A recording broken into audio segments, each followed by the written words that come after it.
Alright everyone, so welcome back to another video. As you can see, we have this Johnson 20 in the workshop now. I've cleaned up a bit around the place and we can now work on it. So what I wanted to do, as I said in the last video, I want to pull the water jacket cover off as well as the head, and I want to see what's going on with the head and make sure there's no corrosion in there, as well as our exhaust gaskets and all of that. I want to make sure there's no corrosion or anything getting in there, because when we tested it, our telltale here, the water flow was okay. I mean, we got water flow out of it, but it wasn't exactly what I'd call perfect. It should have had a lot more flow than what I saw there, and I believe maybe there's a little bit of a cloggage in here, so that's why I want to take this head and water jacket off. At the moment, I've already moved our two coil packs for each cylinder and marked them so I know where they go and which ones for which cylinder. So we're now moving to our spark plugs. We'll try and get them out. We have a pretty corroded one down the bottom, so we'll see how we go there. I've also got some new parts for it, which I'll show you now. So we do have our gasket kit, so that's our head gasket there.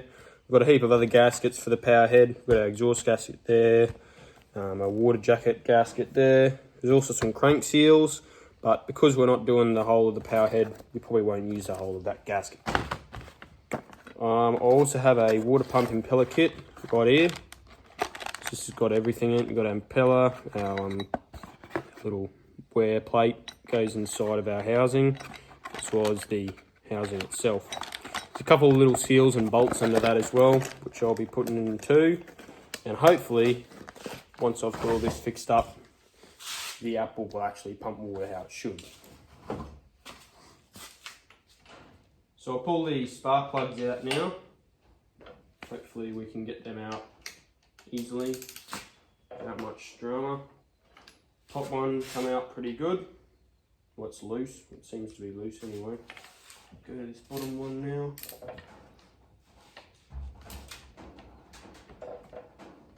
Come out pretty alright as well. It looks to be the wrong spark plugs in it. So I have got two new spark plugs, which are the actual correct ones, the correct Champion. I think they're QL77 JC4s. They're the correct one, because I've been told that the ignition system on this outboard is pretty funky. It's like needs some sort of a non-resistor spark plug, and the QL77 JC4s are correct plugs. Now, if we have a look at our plugs here, we've got them here. They are NGKs. They're BR9HS, which I think that's a resistor type, so not the correct plugs. But it did seem to run all right on them actually. But yeah, well, it doesn't look like it's too bad. I mean, if we try and get it to focus, looks like it's been running all right. Not too lean. I can't see any white on there or little indentations in this little cover here. So that means we've got no pre-detonation going on, which is quite good. But yeah, we'll swap them out for the correct spark plugs.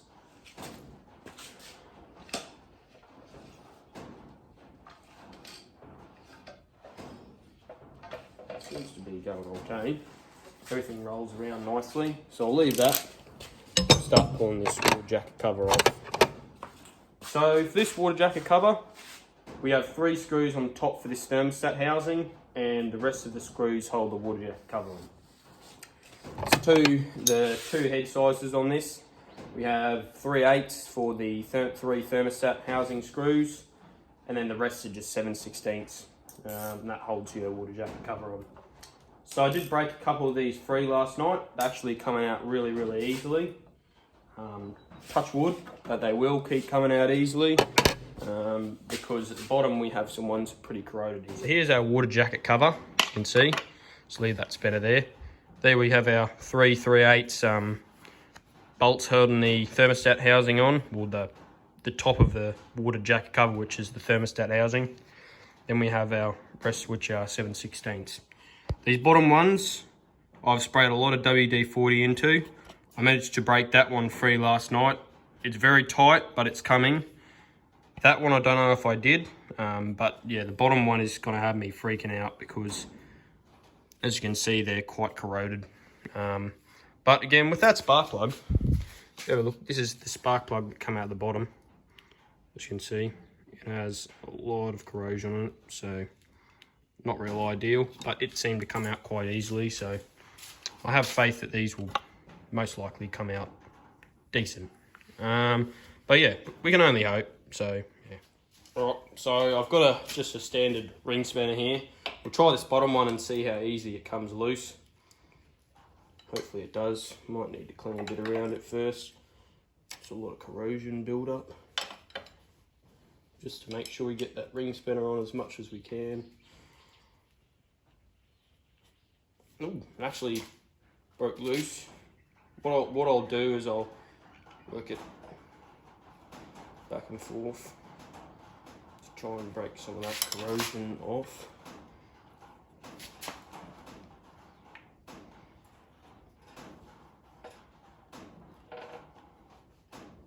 Because we don't want to, I really don't want it breaking off really. It'd be pretty bad if it did. But yeah, it does seem to be breaking off, so I'll squirt a bit of WD-40 around it. Hopefully that'll work in.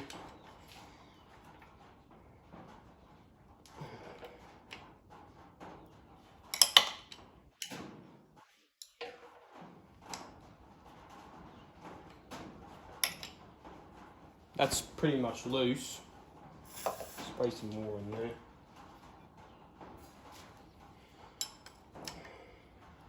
This is the most worrying part of an outboard, is all the corrosion, especially at the bottom. But fortunately, that bolt is coming out really, really well now. So we'll move up to, actually I'll go these top ones. I think I broke that one loose last night, so it'll just come out pretty easily. Break that one loose as well. Oh. Okay.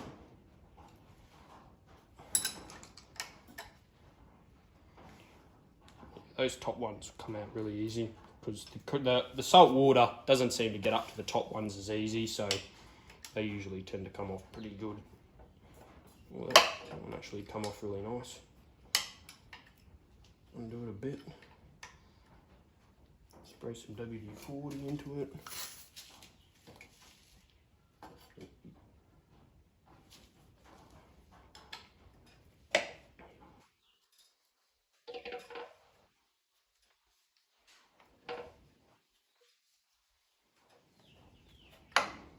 Pull that out the rest of the way.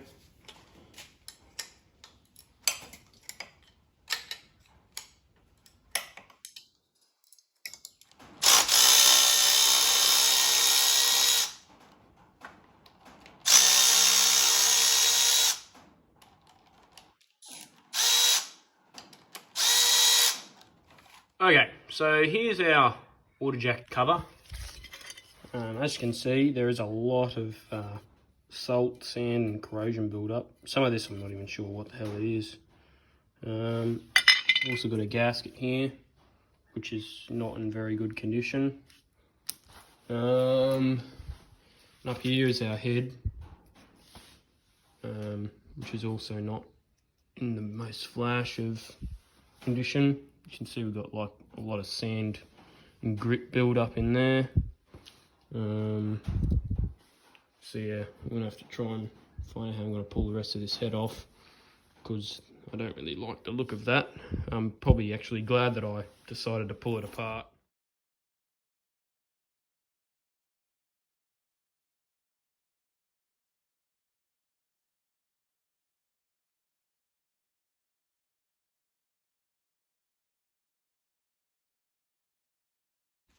Righty, so we now reach the last bolt, so I'll pull it out.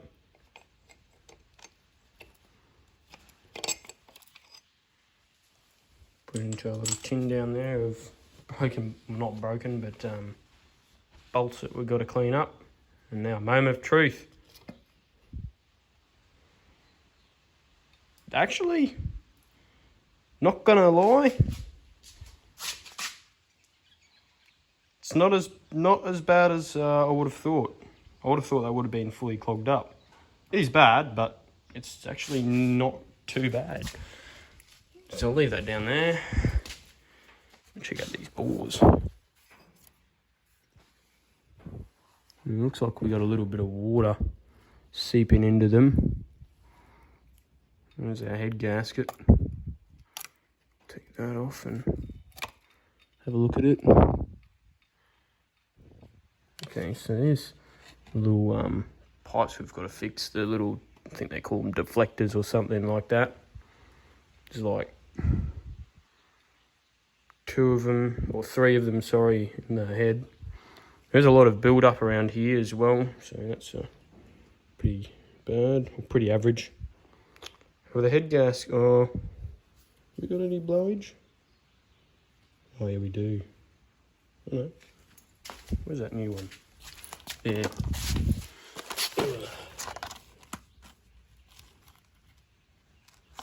Okay, so here's the new one, and here's the old one. I can't see anywhere where it would have majorly blown out. It doesn't look as bad as the Suzuki's old one. But yeah, no, not too bad nonetheless, except for that water in there. I'm hoping that water's just come from out these passageways and it's not actually seeped into the bore over time. But yeah, pistons, very carboned up. So, actually, what size are they? They're standard? I can't really see. I think they are. Can't see any markings from what I can tell. But yeah, I'll have to go into town and I'll get some more of this tubing. I think it's like 3/8 tubing or something. It's like a water deflector, I'm told. It's supposed to be there to stop water getting through. Or I think it's supposed to be so it pushes it through all the passageways. But yeah, I'm not real sure. I'll have to do a bit of research on them. Nonetheless, that actually doesn't look too bad. It wasn't as bad as I thought it would be, or at least as bad as the Suzuki was. As you may remember, it was all caked up in here like this. This little alley, this gallery here, looked like a flat surface when I pulled it out. So yeah, this is actually really good. Quite happy with that. Alrighty, so we ended up pulling this exhaust cover off. I've cleaned it up a little bit. We have one broken bolt, unfortunately, but that's better than multiple broken bolts. So yeah, I'll get a new lot of bolts tomorrow when I drive to school, and then we'll fit it all up. We'll have to clean the surfaces off. See over here, we've got the actual plate itself. That's the cover plate, so it sits on the side of the motor. But yeah, it's got a lot of salt and grit in it. Well, it did have. It's lost a lot of it since I've cleaned it out, but it did have a lot of salt and grit in it. So I've cleaned it all out. We'll clean the other plate off as another one, and we'll put it all back together. So we ended up getting the stuck bolt out, which is pretty good, but it came at a big cost. I had to pull the whole power head out of the outboard. We could not actually get into, because the cowling sits about this high, right? So you can't drill through to remove the tap. So I had to remove the power head, and we tried the nuts, welding the nuts onto the stud, and that didn't work. So I had to pull it up on the bench here, drill through the old bolt, then use an extractor to wind it out the rest of the way. And then I just run a 1/4 inch B20 tap through there to clean all the threads up. So yeah, I have done that for every single thread on this exhaust cover. So what we're going to do now, we do have a couple of small gashes here, but I'm just going to try a little bit of RTV silicone. I know I've swallowed my pride a bit saying that, because I really hate silicone and what it can do to an engine. But I mean, it's at the side of the exhaust, so it's kind of just going to melt it off anyway. It's just going to go out the exhaust. It's not going to get trapped anywhere. But I reckon we try a little bit of that, see how it goes. It's going to be high temp stuff, so it won't melt. As obviously we have 2000 degrees here, or around that, and then probably 20-30 degrees in these ports here. So yeah, big temperature difference on both sides. But yeah, we will try that. You know, shit's always worth a try. You can never go wrong trying. All it can say to you is no. So we will find out if the outboard says no. But yeah, we'll try that. And I'll get back. Put aviation, not aviation, RTV silicone around the whole lot. So pop our gasket on now, like so. Just set it in there like that. Probably a fair bit of bloody silicone in there. Oh well, better than none at all. Might clear all of the excess out of those holes before it tightens down. I'll do that and I'll get this cover plate on and I'll bring this back. So we got some success. Got our exhaust cover back on for gaskets, all sealed up. You would never have known I used that red shit, but yeah, I used a bit of aviation gasket on the second top gasket. I was only using red silicone on the bottom one because there's a couple of gashes in the metal, and a red silicone will probably fill them up. So yeah, it was gasket or aviation gasket glue for the rest, which is my favourite stuff. But yeah, seems to go well. So now made up a new set of water deflectors for the outboard, and I think the way these work is that obviously the water comes in through this port here, so it surrounds up here, goes past that one, comes down here, down to here, and then I believe there's another port it has to go through. Oh, it has to go through the head. You have to circle right the way back around. I think comes back through either this one or that one. One or two. Maybe the water goes in through there, goes through the head, then does it back to front. But I think that one is the one where it comes out, because then it comes out these two chutes right here. It will also come out the telltale, but yeah, most of it will also come out the exhaust. But yeah, I think that's that for now, and that will leave us ready to put the head back on. Before we put the head back on though, I do have a new thermostat here, which I want to test out. So it says it's rated for 50 degrees. Most thermostats will say on either the wax base, or this is not the wax base, but the base of them, the little copper part here, or the side, or some say it on the top, what temperature they're rated at. I just bought a kettle, so it's full of water, so we'll chuck this in, see if it opens up.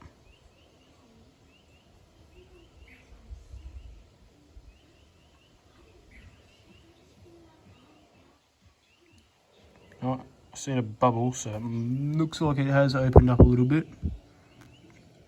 I don't know whether it's 50 degrees at all, though. Might have been too cold. Oh, it is. Yeah, it is. It's opening up. I'm looking at the bottom here. The top is definitely opening, which is awesome. So that thermostat, ow, that's hot, very hot. That thermostat is opening, which is awesome. So we've got our head gasket here, which is actually, I believe, coated in Hylamar or some sort of a sealant. So I won't bother putting the Hylamar on like I usually do. If I can feel that they've got a sealant on, I won't worry. But yeah, we'll put it on now. So I've got all these head bolts cleaned up. I cleaned them up with the dye, and I'll also run a tap through all of the head bolt holes, well, head bolt threads, I should say. So they're all cleaned out.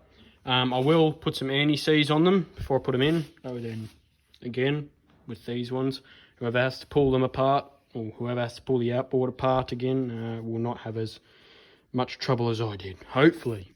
So yeah, we'll get that done now.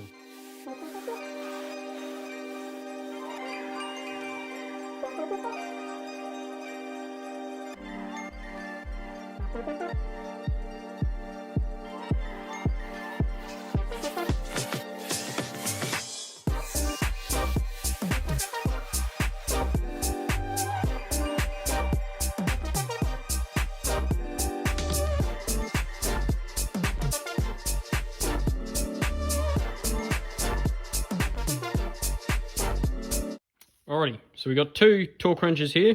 got a 3/8 drive and a 1/4 inch drive. The reason I've got to use 2 is because the manual says to do the head bolts up in increments. And for now, this one will not reach the increments that I need. So I'm going to go to this one, which will, and that'll do that until I can use that one. This one will be most likely for the final torque because that's pretty much all it can do. I also have the head sequence, well, the sequence of the tightening order laid out on this little sheet here. We've got our spark plugs here, so we know which way they go, so they face that way. Right, so I'll start torquing these bolts up. So the manual asks for, what did it ask for? I think it was 210 to 240 inch-pounds. I could be wrong, but the 240 inch-pounds is correct, and that is for the maximum torque. Now it says to do it in increments of 3, as I said, or in increments, as I said. So we'll do it to, because 240 divided by 3 is 80, we'll do it to 80 inch-pounds now. So I have the 1/4 inch drive's torque wrench set to that. So we'll get our head sequence pattern here with our interesting spark plug drawings, and we'll torque it up so we can get the bloody bolt on there. There's 1, 2, 9,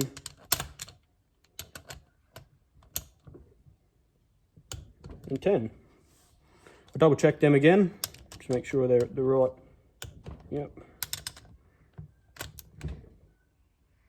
Yep. Yep. They're all moving a bit more, which I don't know why. 5. There. There we go.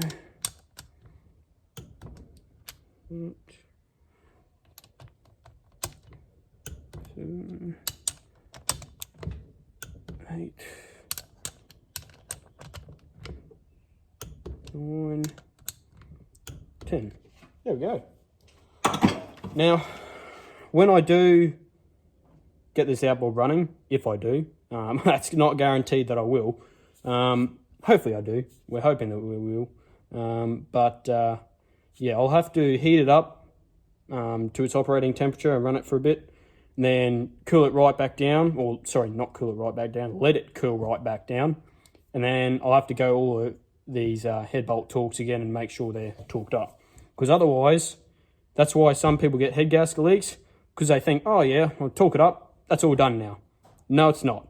You have, well, most things, most manuals will say you have to go over the head bolts again after you've warmed the engine right up and then cooled it down, because obviously metal expands and contracts, and so by doing that, that's compressing your gasket more, which means by compressing it more, you're obviously going to get leaks easier, which is why you need to re-torque these head bolts. But anyway, that's it for the head bolts. So we'll clean up this cover as much as we can, put our thermostat in, temperature sender, and then we'll go from there. Alright everyone, so I kind of didn't record it, as kind of forgot, but yeah, we have got the engine back in now. I put a new bottom gasket on, which involved me having to actually take the exhaust system off, which I did not know. Stupid me didn't have a look at the diagrams, and I found that you actually have to pull the whole exhaust pipe and water jacket, or the water pipe system off. So yeah, I've done that now. We've got a new gasket, put sealant all around the gasket, so it should seal up. I've got nuts on both sides of those studs, and there's 2 bolts on each side which go up and hold the power head to the cowling and the lower leg. There is a lot of sealant coming out of there. More the merrier. Anyway, we've also, well, I also cleaned out this cowling a bit, and it's looking mighty fine actually. I was going to spray it, but after looking at how good this looks, I reckon I'm just going to leave it. I'll probably do a bit up the front here where there's a bit of open, as you can see there's a bit of open metal. I'll probably just paint a bit of primer on there, leave it at that. But other than that, I reckon it's good to go. So we'll put it all up. I just knocked a spray gun over. And then we'll pull our throttle leads back up, hook our telltale up, all our coils, fuel system and lines. I could probably just do that now, really. It won't take me a second. Or maybe it will. Anyway, we got back to rightio. So that's our pull starting gear on. We've also got our throttle linkages all hooked up. They seem to be alright. Let's see how it works. Throttles. Well, it's got this funky throttle setup on. I don't know how the hell it bloody works.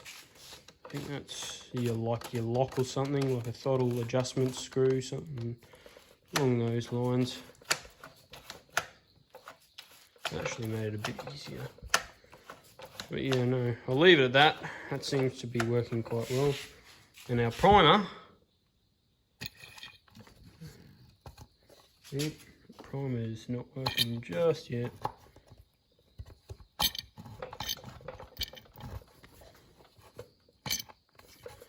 There we go. Right, so yeah, we'll leave it at that tonight. We'll come back tomorrow and we'll put our core packs on. And then we'll have to do our water pump kit. And then we'll be able to try and start it up and see how much better it pumps water. Righty, so we now got everything mounted back up on this engine. Got our 2 core packs up. All of our wiring harness is now done up good. And we've got our spark plug leads fitted back up. And we've also got our temperature sender wired up, as well as our telltale. So what I want to do now, push that up a little bit more because it doesn't seem to be coming out very much.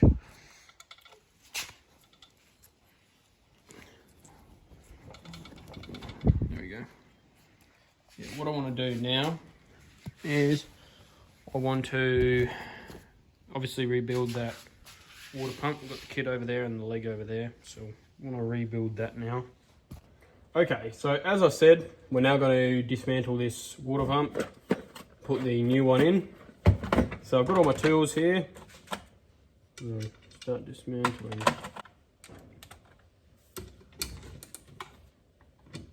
So I have already undone these bolts, so I'll just loosen them off.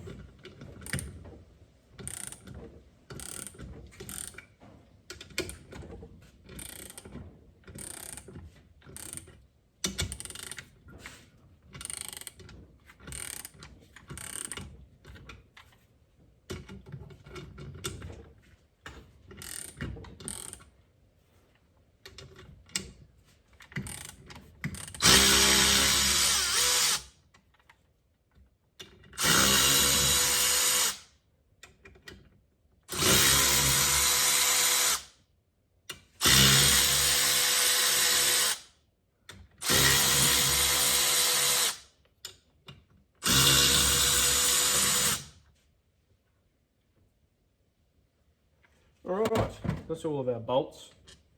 I'll take these out, put them somewhere safe. Even though we won't be using them again, I'm just going to put them somewhere for now anyway, just so if we need spares in the near future, we do have them. Okay, so there's our top cover. You can see we've got our stainless steel cup in there. So our O-rings, which are actually still intact, remarkably. Now we have our impeller. So I'll give you a look at this now because you've probably never seen this completely, but right here is what you do not want with an impeller. So here is our impeller here. So as you can see, these fins are all bent over. If I open this new kit up real quick, that's what the new one's supposed to look like compared to the old one. Those fins are supposed to be flexible. They're supposed to come back to their original position, like that. However, they are stuck in this position. They have, maybe it's overheated in the past and it's stuck like that. I'm not real sure. But yeah, that's probably why it's not pumping water, I would imagine. But yeah, at least it's good that we found that, and I would probably have done it anyway, regardless of whether the water pump's impeller was actually good or not. Because the first thing you do on any outboard that you don't know the condition of is change the water pump and the impeller. Or if you can't get a water pump, like the Suzuki I've got, you just change the impeller. So now what we're going to do is try and pry this impeller off of the shaft, because it appears that it's not going to come off. I don't know why, I don't know how. No, all I know is that it should come off, but it's not. I guess we'll just have to pull the whole shaft out, which is exactly what I didn't want to do, but that's alright. So yeah, it might just be a stuck key, I'm not real sure. I'll give it a little bit of tap on the bench here and see if that'll break it loose. That we might have to use a small punch to punch it off of its shaft. Right, before we clean up a bit though, I'm just going to clean up these threads so they look a bit dirty. We don't really want our new bolts running into dirty threads. I will put a bit of anti-seize on them when I do end up putting them back in. But yeah, no, just making sure that no crud gets stuck in them and then clog them all up. So it makes it hard to thread the bolts in, if you know what I mean. Anyway, yeah, it's a 2-second job, but most people forget about it, so I may as well just do it. So it'll make my life easier in the future if I ever have to do another service on it. Okay, so we'll start assembling our water pump now. So obviously we've got our stainless collar here. I'm just going to assemble this with a little bit of oil, just so we're not putting it in dry, if you know what I mean. It's not going to harm it. Putting a little bit there. Now these two tongues here have to line up with the little grooves in the housing here. Next we have this little brass bush right here. I'm also going to put a little bit of oil on this. Just a tad. That's a little tad bit much, but that'll be fine. Now this brass bush is what houses our shifting collar. Or shifting rod, I should say. And it's held in, well, this brass bush here is held in by this little O-ring. So I'm just going to put a little bit of rubber grease on this one.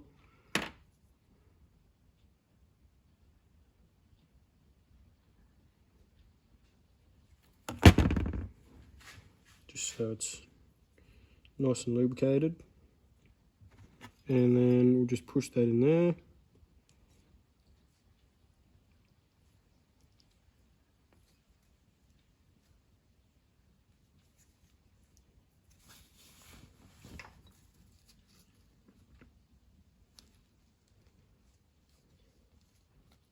And that there is what seals our shifting fork or shifting rod, whatever you want to call it. Oh, there goes our bloody collar. That's what seals that to the rod and stops any oil or water getting down into our shifting mechanism. Next, what I'm going to do, I'm going to lube up this little grommet here. Oh, it's too much. And this is what goes into your water tube, which then feeds water to your head, or your head and your block and everything up there. So I'm just going to line up the two little dowels on either side with the little holes. Just press them in until they click, like so. That's nice and fitted now. Also try and get some rubber grease into the inside of that, just so again we're not running it dry when we put it all back together. Next thing will be this O-ring here. This is supposed to go around your housing. And these tend to fail, I have heard, on these outboards. They're a bit of a funny design, honestly, if you ask me. We'll just use a bit of rubber grease on that one as well. Stick it right away in. There we go, that should be enough for the rest of the O-ring.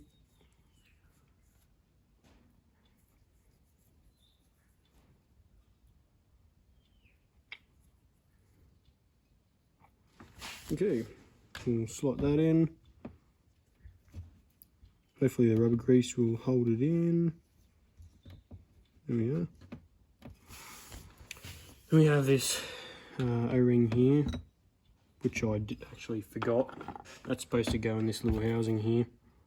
So again, we'll put rubber grease onto it and we'll put rubber grease all around it. Slot that into this little groove here. a little plate in, our O-ring in, and we'll leave that for now. Because what we have to do is we have to coat this gasket, we have to coat the gasket surface on the outboard's lower leg. We also have to coat this plate as well with a bit of this stuff. So yeah, I'll get back to you when we've done that and we'll start assembling it back together. Okay, so now we've got that all sealed up, we can get our gasket. Now this gasket, well, these gaskets on these Johnson Everreed outboards have a certain way they have to go. I don't know why the hell Evinrude or Johnson or OMC, whoever designed them, would think about that, because they both look exactly the same on one side, but the holes are like just a fraction of a millimetre out. So I have currently got it the correct way around, but if you are doing this yourself, don't get caught out by that and think that you have the wrong gasket. Just flip it over and see if you have the holes just mixed around. Here's our cover plate. I'll give that a wipe down and we'll just pop that straight over there. Clean on there like that. It should be perfectly fine. We'll get our shaft, which is here. I've cleaned this up pretty nicely. There's not very much rust left on it. Whatever's on there is just stained on there, so I'm not really worried. But yeah, we are going to, well, it's got some sort of spring in there. Anyway, now we'll leave that, not worry about that for now. Put our impeller and our little keyway here, so you can see the keyway. The keyway is a funny shape. It's like a sort of a half moon sort of key. What we're going to do, I'm going to lubricate the inside of this housing with rubber grease. I'm also going to lubricate the fins of the impeller with a bit of rubber grease as well. So we'll just do that now. This will just ensure that we don't run the impeller dry when we start it up. Alrighty, so I kind of lost a bit of footage, but as you can see, we have all of our water pump mounted up. I ended up putting new O-rings in this little collar here, and then we put all of our O-rings and stuff in this water pump. I have spun the impeller around correctly, so it now spins nicely. So now we'll chuck this lower leg back on to the outboard. Alrighty, so the lower leg's back on now. I have fitted an alloy prop, as I will be taking this up creeks and rivers most of my fishing trips. And the alloy prop is more brittle than the stainless prop, so if I hit a log or a rock or something, which I obviously am not trying to do, I haven't done it yet, touch wood.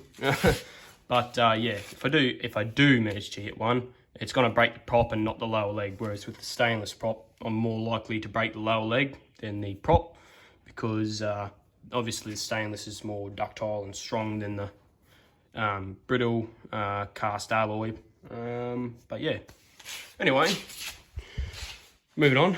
You will remember that when we first started this series, the Johnson had some big kidney stones, had a lot of trouble urinating, and now that we've fitted a new water pump, new head gasket, new water cover gasket, we're going to see, will it have any trouble urinating now?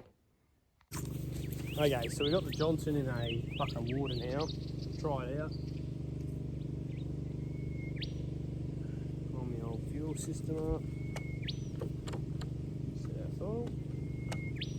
Start it up.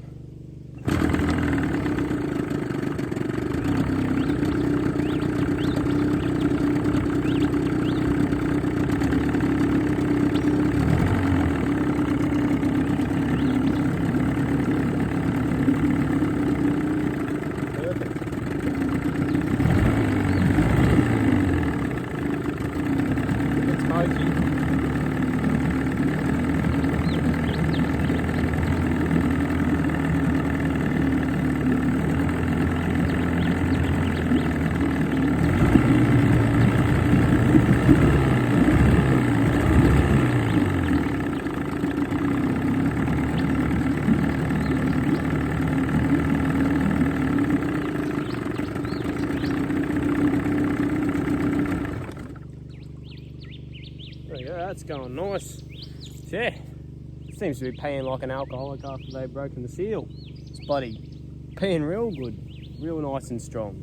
So yeah, anyway, I guess I'll wrap the video up there. So thanks for watching, and I'll see you in the next one.